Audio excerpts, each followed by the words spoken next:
Eu tive uma infância muito conturbada.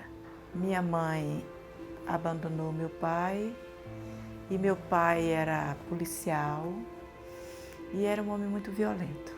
Daí aconteceu que quando eu já estava assim, com a idade entre 9 e 10 anos, meu pai foi evangelizado.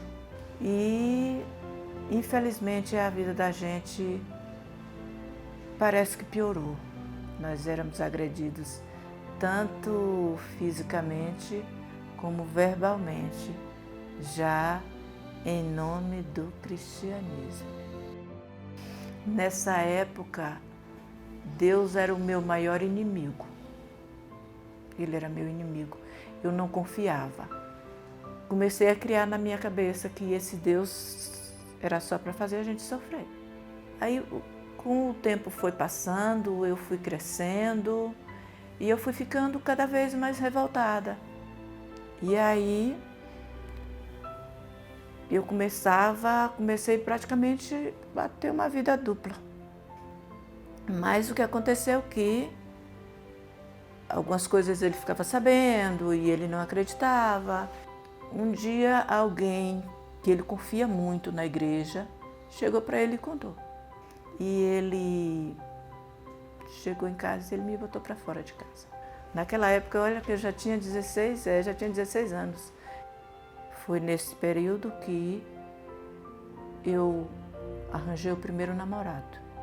Eu namorei porque é esquisito falar isso. Foi aquela pessoa que eu conheci e ele me conheceu numa situação tão precária que ele já entrou na minha vida me sustentando. No casamento eu não aproximei, eu só afastei. Foi uma experiência muito ruim.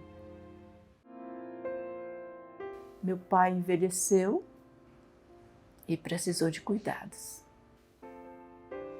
E entre 9 filhos, ninguém quis cuidar dele. E na hora do não cuidar, eu fui a primeira a levantar essa bandeira. Comecei levando ele para o médico, porque se descobriu que ele tinha câncer de próstata e o médico deu só 2 anos de vida para ele. Desses 2 anos de vida, ele viveu quase 8. E foram anos assim que fez toda a diferença. Foi anos que a gente teve para se conhecer, para que eu pudesse entender muitas coisas, mas a cada momento que eu conhecia meu pai, eu conhecia Deus. Depois que eu fui morar com meu pai, eu percebi que ele assistia Novo Tempo, todos os dias.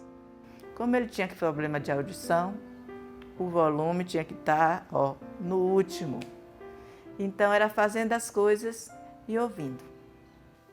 E eu fui aprendendo a entender. E quando eu passei a entender, veio, junto com o que eu ouvia, o desejo de perdoar. Depois que eu comecei a acompanhar, eu entendi, a primeira coisa que eu entendi é que Deus tem várias formas de chegar ao coração da gente. E que para cada um, ele chega de um jeito. E comecei a ver que ele realmente é um Deus de amor. E quando eu comecei a pensar na minha trajetória de vida, eu comecei a ver esse Deus de amor por trás de tudo que me aconteceu. A Novo Tempo teve uma importância muito grande, porque ela me deu a oportunidade de recomeçar uma vida nova de verdade. Eu não tinha esperança de uma vida feliz aqui na Terra e eu não tinha esperança de vida eterna. E hoje eu tenho. E é na Novo Tempo que a gente aprende isso.